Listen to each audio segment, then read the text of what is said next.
This is the 7th part of this series of talks on Gematria, the Hebrew numerical systems, and what we have learnt up until now has been the link between the numbers 1, 2, 4 and 5. And in particular we focused on the relationship of 1 being God, 4 the phenomenal or the material world, physical world, and 1 plus 4 being 5, which we see as the crystal of the act of creation.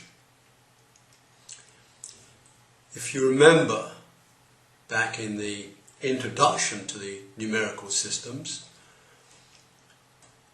we discussed that there were 3 levels of being. With the numbers going up 1 to 9 was the physical world, the phenomenal world. From 10 to 90 was the conscious world, and 100 to 900 was the spiritual world, and above 900, 1000 onwards was the supra-spiritual world. And that numbers were related. It means 4 was related to 40, 40 was related to 400, and so on. On this basis, the framework of this talk will be the first commandment, which is given both to mankind and to life itself, to all animals, birds and fishes and reptiles. The first commandment appears in Genesis chapter 1, verses 21 to 23, and it says, "And God created the great crocodiles, every kind of creature that live in the waters, of every kind of winged birds. And God saw it was good, and God blessed them, saying, Be fruitful and multiply, and fill the waters of the seas, and let the birds multiply in the earth. And there was evening and morning, and the 5th day." 5 times God commands man and life to be fruitful and multiply. 5 times. God informs Abraham, Isaac and Jacob that their seed will be as the dust of the earth and the stars of heaven. The phrase, "be fruitful and multiply," is repeated 3 times after the flood. After the flood had subsided, Noah and his extended families and all the animals and insects and birds had exited from the ark. And again it says, "Bring out with you every living thing that is with you, of all flesh, of both bird, of cattle, every creeping thing that creeps upon the earth, that they may breed abundantly in the earth, and be fruitful and multiply upon the earth." This is Genesis 8. In Hebrew, the term "be fruitful and multiply" is pru or rabu.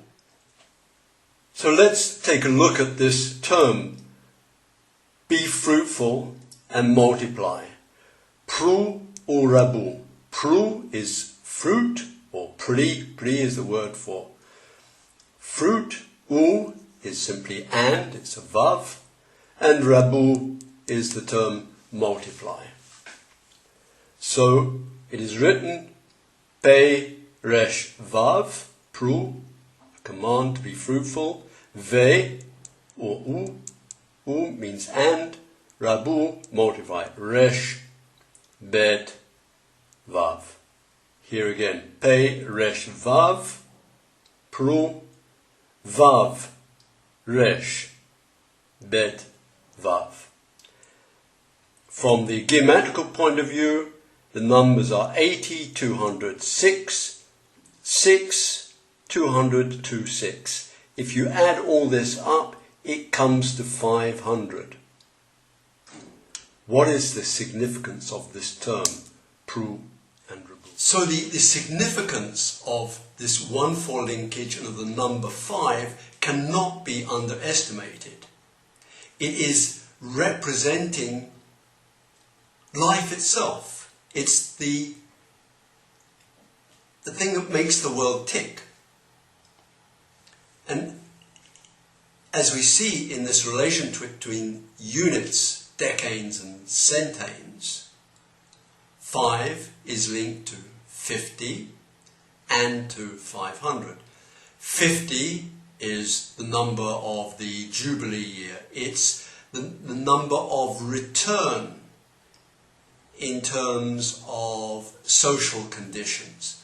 But we will discuss that later on.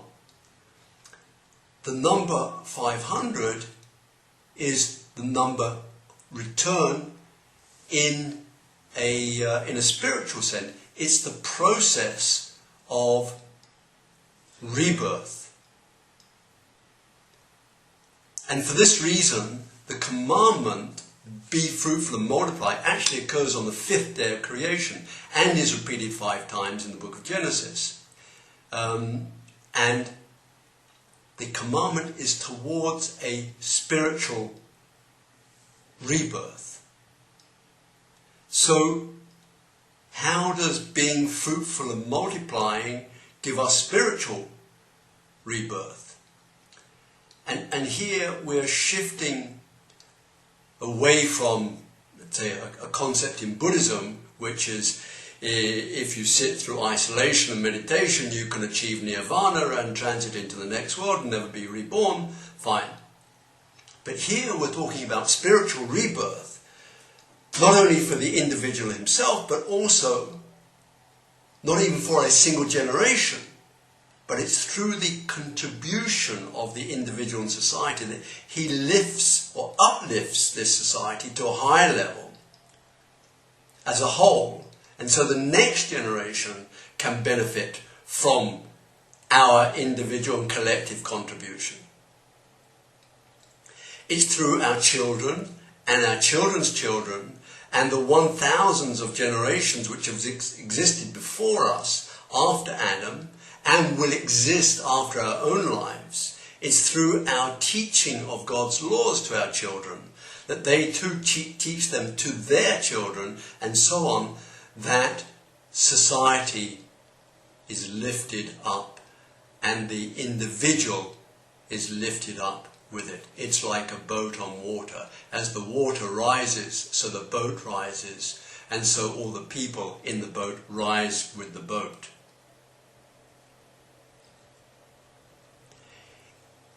It should be understood, however, that the concept of be fruitful and multiply, which may be seen as a means for social evolution of mankind, is not that at all. Rather, it's the evolution and development of the soul, the neshama in Hebrew. The human body is no more than a machine, and albeit it's a very fine machine, it is prone to wear out, as all machines do. Fortunately, the human body, unlike man-made machines, has the capacity to reproduce itself and thereby produce new machines. This actually provides a very convenient mechanism where the soul may exit the body when the machine is old and worn out and dies, and then enter again into a brand new machine for the next cycle on earth. So through time and the repeated generations of a people taught in accord with the law of God, mankind shall, as a social group, evolve to a level of spiritual consciousness.